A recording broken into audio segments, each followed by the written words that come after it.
Back in the day, and I guess still some people do, but back in the day, all filmmakers would have something called a color meter. And this would help them to kind of see what's going on, the temperatures of the lights and all that stuff. And it would help a lot. It was kind of the Swiss Army knife of the filmmaker, especially in the days where you couldn't just watch back your footage. You would have to send it off and get it scanned and all that stuff to see what you filmed. So back in the day, that was the filmmaker's best friend.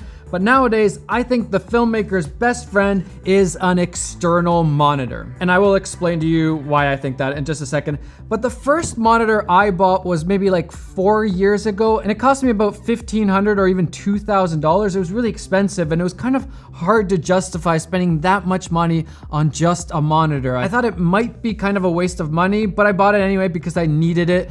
And after using it just a few times, I freaking loved it. I realized how useful it is to have an external monitor, and then when I didn't have that external monitor, it almost felt like I was filming blind. Like I literally could not see what I was filming when I was using just like a little LCD screen instead of a nice monitor. Especially if you're DPing, sometimes you're handed a camera that you're not so familiar with. You don't know exactly how the LCD screen looks, and is it showing it a little brighter or darker? Can you rely on the colors of the LCD screen? You don't know exactly what's going on with that camera, but when you have your own external monitor, which you're really comfortable, you're used to this thing, you know exactly what it's gonna look like when you're monitoring it through your best friend monitor. It's really hard to just rely on a camera's LCD screen to look at the colors and the exposure, because every LCD screen is a little bit different. So when you are using a new camera that you're not used to,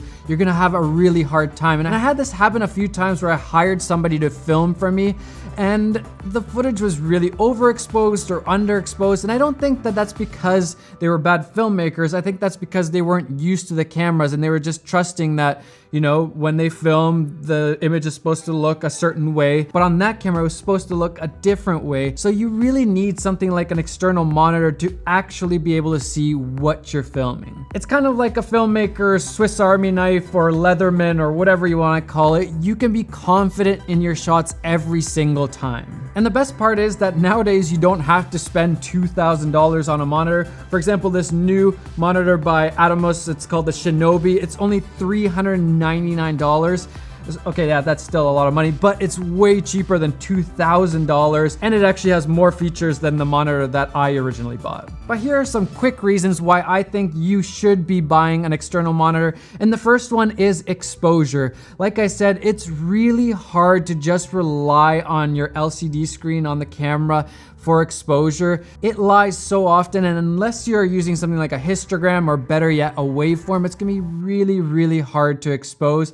But with an external monitor, you have waveform, you have a histogram, you have zebras, you have so many different tools like false color that you can use to gauge your exposure and to make sure that you're not overexposing or underexposing. Number two, and this is one of my favorite things, is that you can monitor through a LUT. So you can be, for example, filming an S-Log2, and instead of looking at that gray, desaturated, crappy image, you can monitor through a LUT that you would put on in post and see what the footage sort of is gonna look like after you color grade it. So you could take, for example, one of the LUTs from my Cine LUTs 2.0 pack, and you could put it on this monitor and you could see what your footage is gonna look like with that LUT applied to the footage, but you're not baking it in, you're just monitoring it with that LUT. And that helps so much when you're trying to see, is that light too warm or too blue? What are the colors looking like? What's the contrast levels?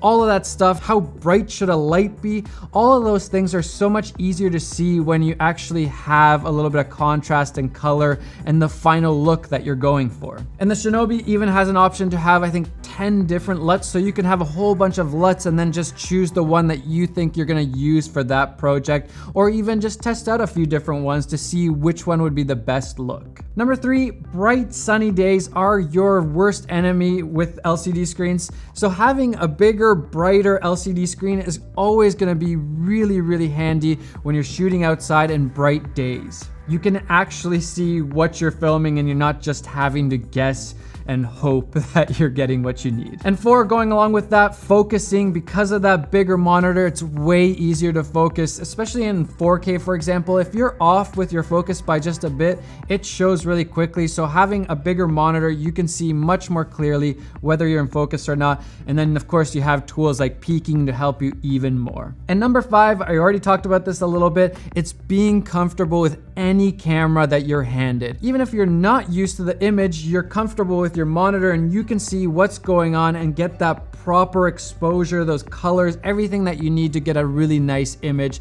from any camera that you're handed, even if you haven't ever used it before. Having a monitor completely changed my confidence on set, being able to see exactly what's going on and not having to second guess myself. I can't tell you how much stress a monitor saved me. It was completely worth even spending $2,000 on a monitor to get rid of all that stress and to know that I'm getting what I'm supposed to be getting. And because of all those reasons, you're gonna have way more fun filming and you're gonna be more motivated, more pumped as you're filming because your footage is already looking really, really nice.